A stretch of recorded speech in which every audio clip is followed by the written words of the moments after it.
contract is valued at this amount, and this is what we do, and this is the outcome that we have achieved by providing this service. So maybe you're working on that you've enabled them to improve their productivity, for example, efficiency, for example. So think about the type of contract that you want to apply for, but look at contracts that are low-hanging fruit, that are easy to get, that the big, large organizations aren't going to be interested in. They just want it covered. You know, things like I said, uniforms, things like equipment, things like toilet paper, you know, simple things like gloves, things like aprons, things like PPE, that type of thing that you can look at providing, which can be on sam.gov, for example. There's so many website portals for you to look and apply for a particular contract. Look, you don't have to love what it is that you're doing, because, you know, at the end of the day, you're there to provide a service, and that you're going to show evidence, and you're going to provide a presentation pack, because we always say to our clients to create a presentation pack, and we help them to do that. So what is the presentation pack? A presentation pack is where you talk about your services, what it is that you've offered, who you've delivered a service to before, or what your experience is, and what the community, if it is a community, what it is that you've found out that the community needs, and that you're able to provide that service by delivering X, Y, Z, for example. Also, another thing that you need to look at putting in is AI automation. What workflows you can discuss in the contract. So you have to think about writing a story. In the UK, we call it pen picture, for example. Write a storyboard about, you know, if you're not sure about how you're going to present your company, start with like a storyboard type of content. You know, like as if you're looking at a film or you're reading a story. You know, it starts from beginning, middle, and end, and what is the outcome going to be? Positive, of course, for example.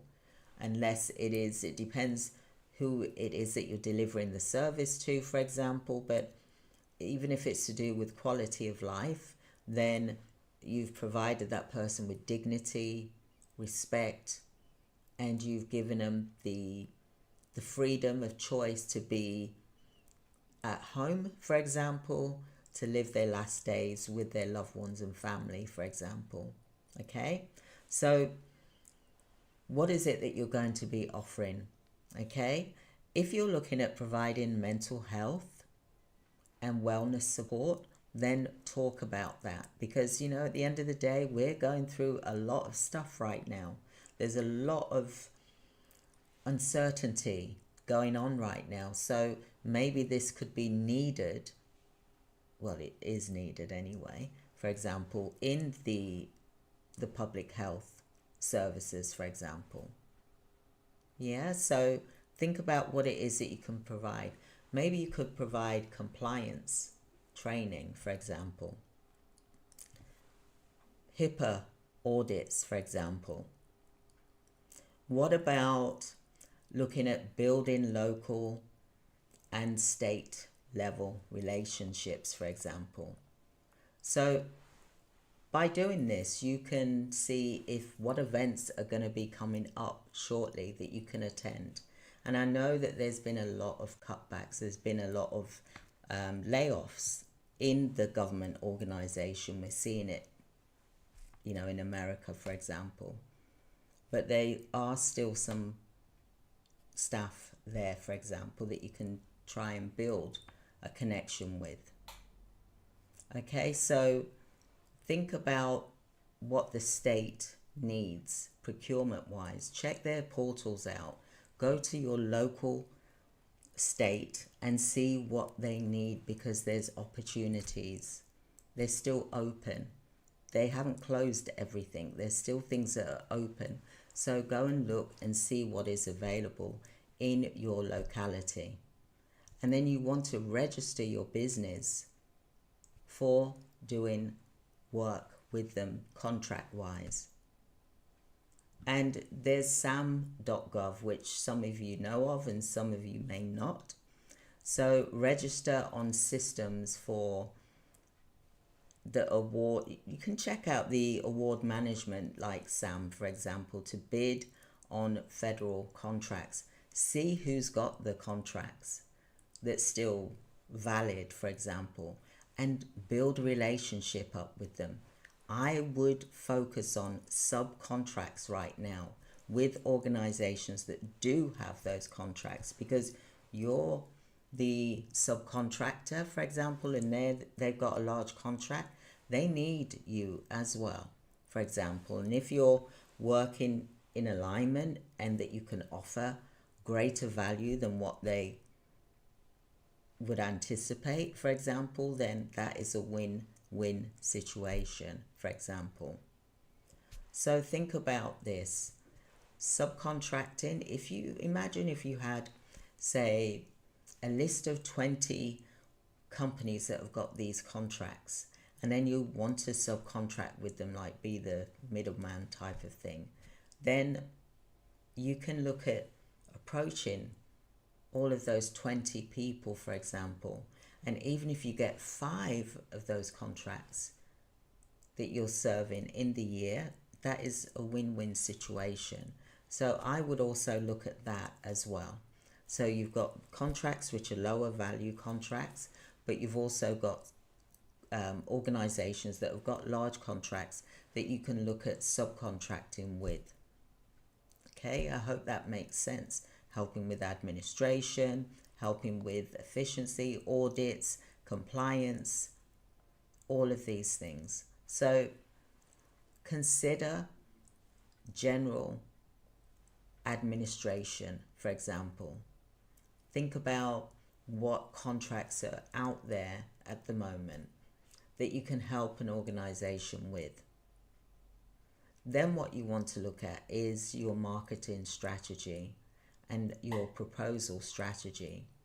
So you're going to look at, if you do have experience, then you're going to create your presentation to show evidence that you've got case studies. If you haven't got the experience, for example, then see what case studies have happened in the community, for example. Read up about that and see how that matches what you could possibly do as well, by having the right staff members that are competent to do the job effectively, for example. But show past success, for example, and how you're going to implement AI automation in your business, for example. Highlight your cost savings and efficiencies.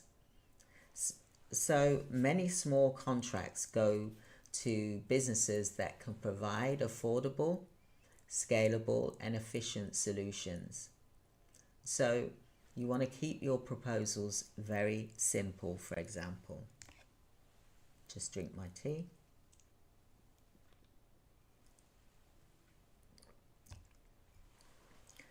So when you're doing your proposals, you want to keep them clear, concise, and results driven. They want to see what the results was. What was the percentage that you achieved positive results with? And yes, sometimes you're going to have difficulties, and you mention, well, actually at this particular time there was this situation which was causing great difficulty. However, we managed to overcome that difficulty by introducing this, that, and the other, and the time frame improved, for example, and we therefore was able to meet the deadline. Or maybe the deadline slightly went over because there was a reason for it. So you have to explain all of these things to show evidence that you can cope with challenges, that you can cope with stress, that you can cope with if something goes wrong, what is the protocol that you're going to follow, for example. Because Buyers will understand that things happen. Things happen that can go wrong, but what did you do to correct it? And how did you correct it? And was that seen as efficient to the buyer, for example, to be able to use your services, for example? So I want you to really think about you being able to provide contracts, but looking at different types of contracts that are currently available. You may have to pivot and change from what you was doing previously because it no longer works for the buyer, for the government, for example. But also, you can look and extract some of the success stories that is going to relate to a particular new contract, for example. Look, we all know that there's been things that have orders have been put on and frozen, for example, but you're not going to mention anything controversial. You're going to mention what is needed right now, for example. Okay? So look at where you can find these small contracts, and then you can apply for these smaller contracts. So there's sam.gov. You need to register if you haven't done so already, for example, but I assume that you have. If you're looking at finding subcontract opportunities with bigger companies, then it is there as well for you to be able to do that. And you can even niche down as well to win. So look at what categories that you want to provide your service to. So small businesses, you can win. Okay, you're not aiming for the sky right now. You just want to get your foot in the door. Then start off small. Take baby steps, and then you will grow and you will get stronger, and then you'll be able to go up another level because you've already mastered the lower level contract. Then you can go up to another level once you've managed that and you've shown evidence and you've got some experience. Okay, so think about AI automation and explain that in your contract that you are using AI and what tools that you're using and what the benefits are and how it's going to help support you to deliver the contract in the time frame given, for example. So think about any lessons that you've learnt from any previous contracts that you've had that turned into a positive, for example. Okay, you want to keep everything positive.